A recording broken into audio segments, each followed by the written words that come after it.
Movie की शुरुआत में हम मेन कैरेक्टर जो हार्डिंग को बैंक आते हुए देखते हैं, ये पता करने के लिए कि उसे फोरक्लोजर नोटिस क्यों मिला है। बैंक मैनेजर उसे बताता है कि इसका मतलब है कि उस पर स्टेट का कर्जा है। जब जो पूछता है कि उसकी मोर्गेज पेमेंट 3 गुना क्यों बढ़ा दी गई, तो मैनेजर उसे याद दिलाता है कि रिड्यूस्ड इंटरेस्ट रेट प्रमोशन खत्म हो चुका है और अब उसे 3 गुना ज्यादा पैसे देने होंगे। वो बुजुर्ग आदमी गुस्से में है क्योंकि वो अपनी बेटी और पोती के साथ रहता है और वो अपना घर खोने का खतरा नहीं उठा सकता। साथ ही एग्रीमेंट साइन करते वक्त मैनेजर ने कहा था कि रेट बढ़ने की गुंजाइश ना के बराबर है, लेकिन अब मैनेजर अपनी बात पर अड़ा हुआ है। उसी पल 3 नकाब पहने लुटेरे बैंक में घुस आते हैं। वो टेलर को छोड़कर बाकी सबको पीठ के बल लेटने, अपने हाथ पैर ऊपर उठाने और कैट पोज में फ्रीज होने को कहते हैं। इंस्ट्रक्शन मानते हुए मैनेजर रोने धोने लगता है। एक लुटेरा ये देख लेता है और उसे चुप रहने को कहता है। फिर जो कहता है कि उसकी मसल में क्रैम्प आ गया है और वो लुटेरा उस बुजुर्ग आदमी को बैठने की इजाजत दे देता है, जो उस लुटेरे को अपना फोरक्लोजर वाला लिफाफा पकड़ा देता है। जब लुटेरा उसे लेता है तो जो उसकी गर्दन पर एक टैटू देखता है। लुटेरा जो कि माली हालत के प्रति हमदर्दी दिखाता है और कहता है कि सोसाइटी का फर्ज है कि वो बुजुर्ग पीढ़ी का ख्याल रखे। जब जो शिकायत करता है कि मैनेजर को कोई परवाह नहीं है, तो लुटेरा उसका वॉलेट ले लेता है। फिर लुटेरे बैंक से निकल जाते हैं। बाद में हमारा मेन कैरेक्टर गवाही देता है और पुलिस को लुटेरे की गर्दन पर बना टैटू के बारे में बताता है। वो सुझाव देता है कि उस टैटू शॉप को ढूंढा जाए जहां ये डिजाइन बनाया गया था, ताकि मुजरिम तक पहुंचा जा सके। FBI एजेंट उसके साथ मजाकिया लहजे से पेश आता है, लेकिन फिर भी उसका शुक्रिया अदा करता है। जो की बेटी रेचल और उसकी पोती ब्रुकलिन उसे पुलिस स्टेशन से लेने आती हैं। घर जाते वक्त ब्रुकलिन अपने दादाजी से हर वो चीज पूछती है जो उन्होंने देखी थी। वो इस बात से बहुत ज्यादा एक्साइटेड है कि जो ने एक बैंक डकैती देखी, लेकिन रेचल उतनी एक्साइटेड नहीं है। उस शाम जो न्यूज देखता है और वही FBI एजेंट टैटू के बारे में वही बातें दोहरा रहा होता है जिन पर उसने पहले हंसी उड़ाई थी। न्यूज में टैटू का एक स्केच भी दिखाया जाता है और उन लोगों से संपर्क करने को कहा जाता है जो आर्टिस्ट को पहचान सके। अगले दिन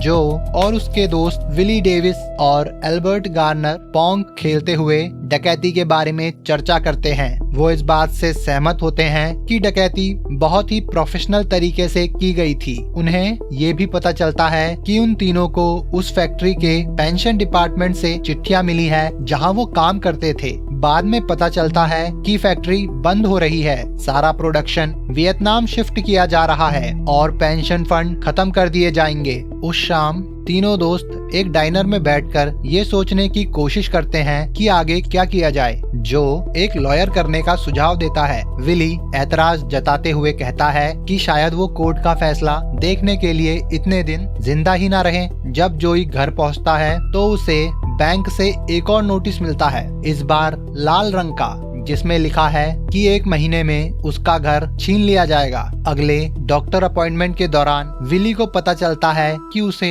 तुरंत किडनी डोनर की जरूरत है। अपनी उम्र और इंश्योरेंस स्टेटस की वजह से वो ट्रांसप्लांट वेटिंग लिस्ट में सबसे आखिर में है, इसीलिए खुद से डोनर मिलने की उम्मीद लगभग 0 है। विली अपने रिश्तेदारों और अपने दोस्तों से पूछने का वादा करता है, लेकिन अपनी बेटी और पोती से वीडियो कॉल के दौरान वो अपनी बीमारी का जिक्र नहीं करता। इसी बीच अल्बर्ट एक लड़के को सैक्सोफोन का लेसन देता है, लेकिन वो लड़का बिल्कुल नहीं बजा पाता। वो स्टूडेंट सैक्सोफोन से नफरत करता है और अल्बर्ट उसे कहता है कि वो खुद को या उस सैक्सोफोन को तकलीफ ना दे। स्टूडेंट के घर से निकलने के बाद अल्बर्ट लड़के की दादी एनी से बात करता है, जो उसके साथ फ्लर्ट करती है और कहती है कि उसने 1977 में उसे मशहूर जैज म्यूजिशियन स्टैन गेट्स के साथ परफॉर्म करते हुए देखा था, जो अपनी पोती को स्कूल से लेने जाता है। हालांकि वो जिद करती है कि वो अकेले घर पहुंचने लायक बड़ी हो गई है। आखिरकार वो 14 साल की हो चुकी है। ब्रुकलिन उसे अपना बायोलॉजी टेस्ट दिखाती है जिसमें उसने टॉप किया है और उसे याद दिलाती है कि उन्होंने अच्छे मार्क्स के लिए उसे एक पपी दिलाने का वादा किया था। उस शाम दोस्त विली का जन्मदिन मनाने के लिए डाइनर में इकट्ठे होते हैं। वो उसे एक घड़ी तोहफे में देते हैं जिस पर उसकी पोती की फोटो लगी है और वो उसे तुरंत पहन लेता है। अचानक जो कहता है कि वो उस बैंक डकैती के बारे में सोच रहा है। सब इस बात को हंसी में उड़ा देते हैं, लेकिन फिर जो उन्हें बैंक के नोटिस दिखाता है और समझाता है कि वो अपना घर खोने वाला है। बैंकों ने बिना किसी नतीजे के डर के लाखों जिंदगियां बर्बाद कर दी हैं। जो सुझाव देता है कि वो तीनों मिलकर एक बैंक लूटें, पैसे लेकर निकल जाएं और अपने रिटायरमेंट को सुरक्षित करें। सबसे बुरे सिनेरियो में वो जेल जाएंगे, जिसका मतलब है एक बिस्तर, दिन में 3 वक्त का खाना और आज जो उनके पास है उससे बेहतर स्वास्थ्य सुविधाएं। जो को पूरा यकीन है कि वो पकड़े नहीं जाएंगे क्योंकि उनके पास तजुर्बा और स्किल्स है। पार्टी के बाद वो एक दूसरे को फोन करते हैं और विली डकैती में शामिल होने के लिए तैयार हो जाता है। एल्बर्ट पहले मना करता है लेकिन आखिरकार मान जाता है। प्रैक्टिस के तौर पर दोस्त उस सुपरमार्ट का सामान चुराने का फैसला करते हैं जहां एनी काम करती है। विली और जो एल्बर्ट को गाड़ी में छोड़ देते हैं, लेकिन वो फिर भी उनके पीछे चला आता है। एनी तुरंत उसे देख लेती है, सामान चुनने में उसकी मदद करती है और उसके साथ फ्लर्ट करती है। एल्बर्ट जोर देकर कहता है कि वो किसी भी रिश्ते की तलाश में नहीं है। इस बीच विली और जो की हरकतें स्टोर के सिक्योरिटी गार्ड का ध्यान खींच लेती है। वो लोग चुपचाप निकलने और चोरी के सामान के साथ गाड़ी में बैठने की कोशिश करते हैं, लेकिन उन्हें एहसास होता है कि एल्बर्ट स्टीयरिंग व्हील पर नहीं है, जिसका मतलब है कि वो तुरंत भाग नहीं सकते। जो फिर एक कस्टमर की इलेक्ट्रिक मोबिलिटी स्कूटर चुरा लेता है। उसी पल सिक्योरिटी गार्ड सीटी बजाता है और विली एक शॉपिंग कार्ट में कूद जाता है। एक छोटी सी पकड़म पकड़ाई के बाद, जिसमें विली आटे को धुएं की दीवार की तरह इस्तेमाल करता है, वो फिर भी पकड़े जाते हैं। एल्बर्ट को भी हिरासत में ले लिया जाता है, हालांकि उसने कुछ चुराया नहीं था। गार्ड बस उसके पीछे भागा और उसने रिएक्ट कर दिया। उनकी सारी हरकतें कैमरा में कैद हो चुकी हैं, लेकिन स्टोर मैनेजर उन नए नवेले चोरों को माफ कर देता है क्योंकि वो काफी बुजुर्ग है। वो उन्हें डिस्काउंट कूपन भी देता है और कहता है कि दोबारा चोरी ना करे या कम से कम उसके स्टोर में तो बिल्कुल ना करें। बाहर निकलते वक्त एल्बर्ट गुस्से में आग बबूला हो जाता है, अपने दोस्तों को अपनी गाड़ी में बैठने से मना कर देता है और उन्हें बिल्कुल ही बेकार लुटेरे कहता है। जब वो निकल जाता है तो विली उसकी बात से सहमत होता है और मानता है कि एल्बर्ट सही कह रहा है। जो फैसला करता है कि उन्हें किसी प्रोफेशनल से सलाह लेनी चाहिए। वो जो के पुराने दामाद से संपर्क करते हैं और उसे कहते हैं कि उन्हें किसी ऐसे शख्स से मिलवाएं जो जुर्म करने में माहिर हो। इस बीच एल्बर्ट वापस सुपरमार्केट जाता है जहां वो फिर से एनी से मिलता है। वो एक बार फिर उसे कहता है कि वो रिश्ता नहीं चाहता, लेकिन वो औरत कहती है कि ये खुशी से महरूम रहने की कोई वजह नहीं है। आखिरकार वो साथ में डिनर करते हैं और रात गुजारते हैं। अगले दिन सुबह एल्बर्ट बहुत खुश मिजाज होकर डाइनर पहुंचता है, लेकिन अभी भी वो डकैती में हिस्सा लेने से मना कर देता है। उसी वक्त विली अखबार पढ़ रहा होता है। उनका पेंशन फंड वही बैंक हड़प रहा है जो का घर छीनने की तैयारी में है। तीनों दोस्त सालों से उस बैंक के वफादार कस्टमर रहे थे, सिर्फ ये जानने के लिए कि अब वही उनके रिटायरमेंट का पैसा चुरा रहा है। दोस्त सदमे में हैं। ये आखिरी उम्मीद भी टूट जाती है और एल्बर्ट आखिरकार डकैती के लिए मान जाता है। वो जीसस से मिलने जाते हैं, जो एक पेट शॉप का मालिक है और साथ ही एक प्रोफेशनल क्रिमिनल भी। वो लोग उससे मुनाफे का 25% देने का वादा करते हैं और कहते हैं कि इसमें कोई रिस्क नहीं है क्योंकि वो सब खुद संभाल लेंगे। जीसस समझाता है कि बैंक लूटने पर उन्हें उम्र कैद हो सकती है अगर वो पकड़े गए। जो दलील देता है कि उनके पास खोने के लिए कुछ नहीं है, उसका घर जल्द ही छीन लिया जाएगा और पेंशन खत्म हो चुकी है। क्रिमिनल जो की बातों से प्रभावित होता है और मदद के लिए तैयार हो जाता है। उस शाम एक पब में बैठकर दोस्त चर्चा करते हैं कि बैंक से कितने पैसे लेने हैं। जो हिसाब लगाता है कि उनसे कितना पैसा लूटा गया है और कहता है कि अगर उन्हें ज्यादा पैसे मिले तो वो बाकी बची रकम चैरिटी में दान कर देंगे। जीसस की मदद से वो एक डिटेल्ड प्लान बनाते हैं। वो कैमरे की जगह पता करते हैं, भागने के लिए गाड़ी तैयार करते हैं, अपनी फिटनेस सुधारने के लिए कसरत शुरू करते हैं ताकि वो कमजोर बुजुर्ग ना लगे और पक्के बहाने तैयार करते हैं। वो तीनों निशानेबाजी की प्रैक्टिस भी करते हैं, लेकिन जीसस उन्हें वार्न करता है कि डकैती के दौरान किसी की जान लेना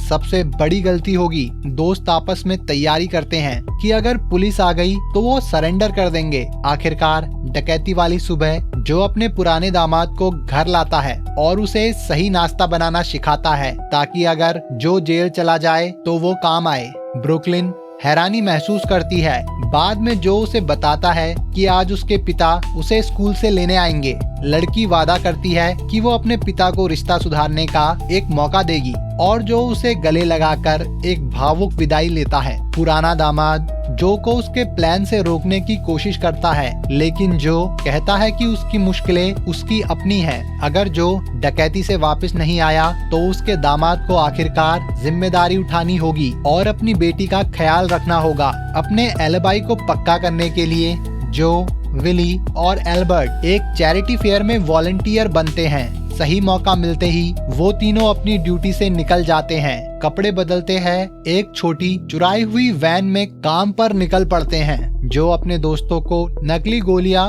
वाली गन देता है ताकि किसी को चोट ना पहुंचे। वो तीनों मास्क पहनते हैं, फिर बैंक में दाखिल होते हैं, दरवाजा लॉक करते हैं और हवा में गोली चलाते हैं। दहशत में लोग फर्श पर लेट जाते हैं। जब टेलर्स बैग में कैश भर रहे होते हैं, एक छोटी बच्ची अपनी गुड़िया उन्हें थमा देती है, ये सोचकर कि लुटेरे उसे भी ले जाएंगे।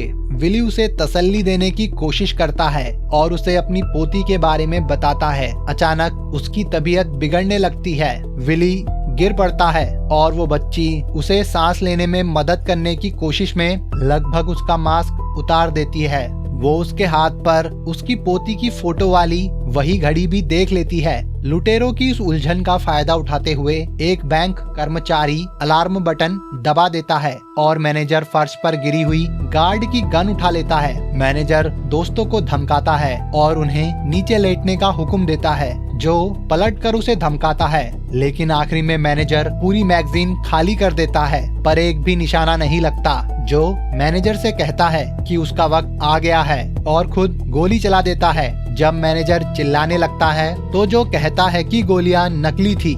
लुटेरे सबको 90 से 1 तक जोर जोर से गिनती गिनने का हुक्म देते हैं। फिर वो वैन में चढ़ते हैं और वहाँ से निकल जाते हैं। जब तक पुलिस बैंक पहुँचती है, दोस्तों ने चुराई हुई गाड़ी रोक दी होती है और पैसे के बैग उठा लिए होते हैं। वो $2,300,000 चुराने में कामयाब हो जाते हैं और हर कोई अपनी अलग राह निकल पड़ता है। उस शाम दोस्त एक रेस्टोरेंट में अपनी कामयाबी का जश्न मनाते हैं, जहां एल्बर्ट स्टेज पर सैक्सोफोन बजाता है। काफी पीने के बाद वो गाते हुए घर की तरफ निकलते हैं, लेकिन विली की तबीयत फिर से बिगड़ने लगती है।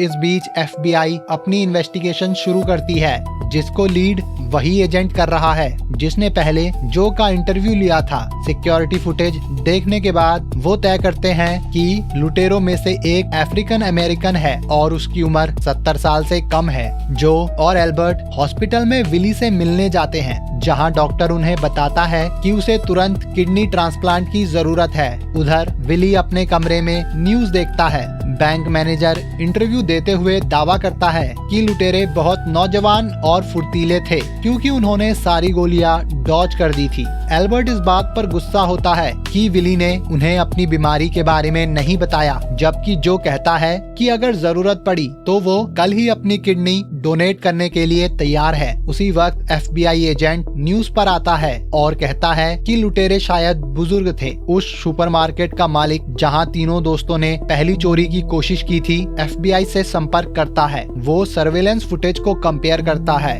और एहसास करता है कि सस्पेक्ट का कद, वजन और यहाँ तक कि चलने का स्टाइल भी मिलता जुलता है। FBI जो और एल्बर्ट को अरेस्ट कर लेती है। विली अपनी खराब हालत की वजह से हॉस्पिटल में ही रहता है। एजेंट्स तीनों दोस्तों को डकैती वाले दिन की उनकी एक्टिविटीज के बारे में पूछताछ करते हैं। वो सब एक ही कहानी बताते हैं कि कैसे वो उठे, नाश्ता किया और चैरिटी फेयर में काम किया। गवाहों से भी बयान लिए जाते हैं। एक डाइनर वेट्रेस, एक डिमेंशिया का मरीज और उनका एक दोस्त। एल्बर्ट कहता है कि डकैती के वक्त वो वॉशरूम में था क्योंकि उसके पेट में गंभीर समस्या है। जो दावा करता है कि वो फेयर के बूथ पर टिकट बेच रहा था, जबकि विली हॉन्टेड हाउस में आने जाने वालों को डरा रहा था। डकैती के बाद एल्बर्ट ने फैक्ट्री की भट्टी में मास्क और नकली गन्स पिघला दी थी। फिर वॉशरूम में वापस घुसा, एक रिमूवेबल पिछली दीवार को हटाया और दरवाजे से वैसे ही निकला जैसे अंदर गया था। ये सब सर्वेलेंस वीडियो में कैद हो गया।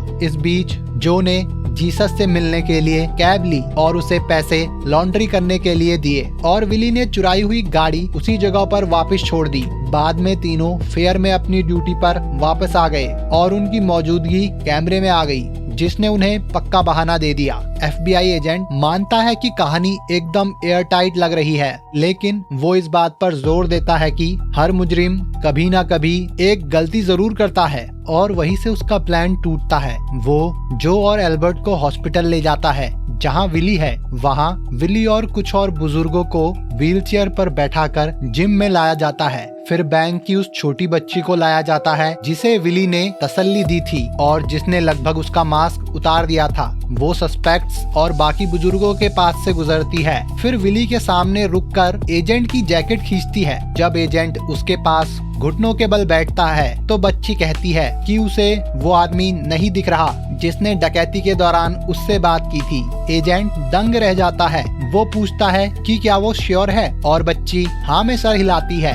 जो अपनी हंसी छुपाने की कोशिश करता है। बच्ची फिर से कहती है कि वो आदमी वहाँ नहीं है और पूछती है कि क्या वो घर जा सकती है। एजेंट ना चाहते हुए भी मान जाता है। बच्ची विली को देखकर मुस्कुराती है। कुछ समय बाद जो एक डाइनर में बैठा होता है जब जीसस अंदर आता है। उसके हाथ में एक बड़ा पेट कैरियर है जिसमें एक पपी है। जीसस कहता है कि सारी वैक्सीनेशन हो गई है, मेडिकल पेपर तैयार है और सब ठीक है। जो पूछता है कि क्या जीसस ने अपना हिस्सा ले लिया, लेकिन वो सिर हिलाकर मना कर देता है और कहता है कि बुजुर्ग पीढ़ी का ख्याल रखना सोसाइटी का फर्ज है। जो को याद आता है कि बैंक लुटेरे ने भी बिल्कुल यही अल्फाज कहे थे। वो जीसस से पूछता है कि उसकी गर्दन का टैटू कहाँ गया और जीसस समझाता है कि वो सिर्फ इन्वेस्टिगेशन को भटकाने के लिए मेहंदी से बनाया गया था। उसी पल FBI एजेंट डाइनर में दाखिल होता है और जो चुपचाप जीसस को वार्न करता है, लेकिन एजेंट सिर्फ जो का वॉलेट लौटाने आया था जो एविडेंस लॉकर में रह गया था। जो जीसस को एजेंट से मिलवाता है और कहता है कि वो एक डॉग शेल्टर चलाता है। वो हाथ मिलाते हैं और एजेंट पूछता है कि क्या जो ये पपी अपने लिए ले रहा है। जो समझाता है कि ये उसकी पोती के लिए है जो अब एक होनहार स्टूडेंट है। एजेंट पूछता है कि क्या वो पपी को देख सकता है। वो कैरियर के पास घुटनों के बल बैठता है, जाली के अंदर देखता है और कुत्ते से लाड करता है, इस बात से बेखबर कि कैश के बंडल्स कैरियर की छत पर टेप से चिपके हुए हैं। जो कहता है कि अब पपी को घर ले जाने का वक्त है, इससे पहले कि उसकी पोती स्कूल से वापस आ जाए। वो एजेंट और जीसस डाइनर से निकलते हैं और एक वेट्रेस टेबल पर आती है। वो बड़बड़ाती है कि जो ने फिर से उसे चिल्लर में टिप दी है, लेकिन नैपकिन के नीचे जहाँ किसेस वाला नोट है, $100 के नोट की एक गड्डी रखी है। वो कम्युनिटी सेंटर जहां दोस्त बाकी रिटायरीज के साथ वक्त बिताते थे, वहां भी एक डोनेशन पहुंचता है। हॉस्पिटल में विली का किडनी ट्रांसप्लांट होता है। एल्बर्ट उसका डोनर बनता है। ब्रुकलिन को पपी के साथ इतना खुश देखकर जो महसूस करता है कि जिंदगी में अगर आप खुशकिस्मत हैं तो आपको कुछ ऐसे अच्छे दोस्त मिलते हैं जो आखिरी तक आपका साथ निभाते हैं।